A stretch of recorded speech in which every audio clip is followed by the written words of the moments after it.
नमस्कार। आज हम बात करने वाले हैं सरसों की खेती में खाद के सही इस्तेमाल की। देखिए, ये एक ऐसा टॉपिक है ना जहाँ अगर थोड़ी सी भी चूक हो गई तो पूरी की पूरी मेहनत पर पानी फिर सकता है।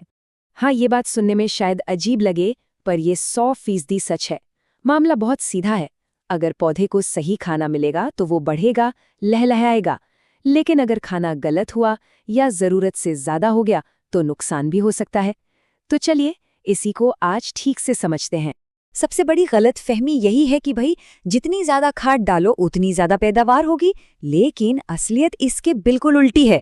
जरूरत से ज्यादा खाद पौधे को फायदा पहुंचाने के बजाय उसे जला सकती है, और तो और हमारी मिट्टी को भी खराब कर देती है। तो चलिए इस गलतफहमी को दूर करते हैं और इसके पीछे के विज्ञान को समझते हैं। जब ये चर्चा खत्म होगी तो खाद डालने का सही तरीका क्या है, कितनी मात्रा में डालनी है और कब डालनी है, ये सब कुछ एकदम साफ हो जाएगा। ठीक है, तो शुरू करते हैं। देखिए, जैसे किसी भी अच्छी इमारत के लिए उसकी नींव मजबूत होनी जरूरी है, वैसे ही एक अच्छी फसल के लिए भी उसकी नींव का मजबूत होना बहुत जरूरी है। और ये नींव रखी जाती है बुआई के टाइम पे डाली जाने वाली खाद से। तो फसल की मजबूत नींव के लिए ये एक परफेक्ट रेसिपी है। इसे ध्यान से सुनिए। अगर गोबर की खाद है तो प्रति एकड़ 8 से 10 ट्रॉली डालिए। इसके साथ ही 50 किलो डीएपी, 20 किलो यूरिया और हाँ, 10 किलो सल्फर। बस यही वो बेसिल डोज है जो पौधे को शुरुआती दिनों में बढ़ने के लिए सारे जरूरी पोषक तत्व दे देती है।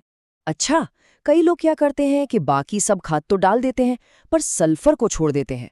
ये बहुत बड़ी गलती है। सल्फर के बिना सरसों की फसल अधूरी है, समझ लीजिए। ये सिर्फ दानों में तेल का परसेंटेज ही नहीं बढ़ाता, बल्कि दानों को वजनदार बनाता है और पौधे में एक अलग ही चमक आती है इससे। तो गांठ बांध लीजिए, सल्फर को कभी नहीं भूलना है। चलिए, नींव तो हमने रख दी, पर अब पौधे को बड़े होने के दौरान भी तो खाने की जरूरत पड़ेगी, है ना? इसी को हम टॉप ड्रेसिंग कहते हैं और ये फसल की ग्रोथ के लिए बहुत बहुत जरूरी है। तो जब पहली सिंचाई हो जाए और खेत में अच्छी नमी हो, बस उसी टाइम 30 किलो यूरिया प्रति एकड़ के हिसाब से डालना है। यही वो चीज़ है जो पौधे को फैलने और बढ़ने में जबरदस्त मदद करती है। और हाँ, यहाँ एक सबसे ज़रूरी नियम याद रखना है हमेशा। खाद हमेशा और हमेशा नमी वाली मिट्टी में ही डालनी है, सूखी ज़मीन पर कभी नहीं। क्यों? क्योंकि जब मिट्टी में नमी होती है तभी पौधे की जड़ें खाद को सोख पाती हैं। सूखी ज़मीन में डाली गई खाद या तो हवा में उड़ जाएगी या पौधे को ही जला देगी। चलिए, अब एक खास टिप उन लोगों के लिए जो अपनी पैदावार को और भी बढ़ाना चाहते हैं। अक्सर क्या होता है कि सरसों में फूल तो बहुत आते हैं पर वो झड़ जाते हैं, जिससे सीधी सीधी पैदावार घट जाती है। तो इस फूल झड़ने की समस्या को रोकने के लिए और फलियों को बेहतर बनाने के लिए बुआई के लगभग 30 से 35 दिन बाद 0.2% बोरोन का स्प्रे करना है। ये एक छोटा सा काम है, पर यकीन मानिए इससे फूलों का झड़ना कम हो जाता है और फलियां भी दानों से अच्छी तरह भरती हैं। अच्छा, अब तक हमने ये तो समझ लिया कि क्या क्या करना है, पर उतना ही जरूरी ये समझना भी है कि क्या नहीं करना है।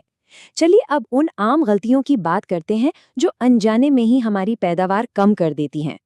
पहली और सबसे आम गलती, सिर्फ यूरिया के भरोसे बैठे रहना।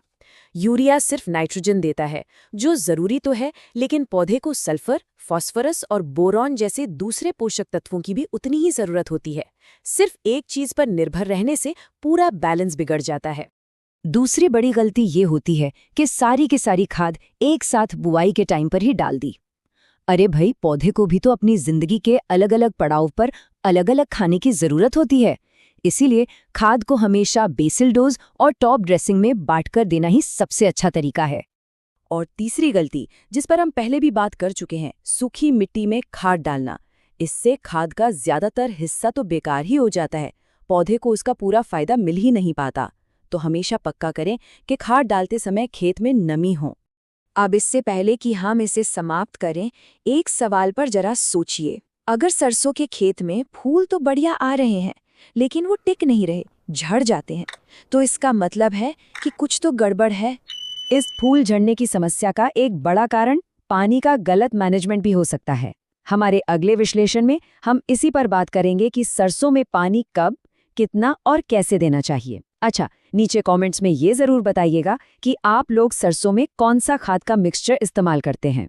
अगर ये जानकारी काम की लगी हो तो इसे लाइक जरूर करें और खेती से जुड़ी ऐसी ही सीधी, सरल और सटीक जानकारी के लिए सब्सक्राइब करना मत भूलिएगा। धन्यवाद।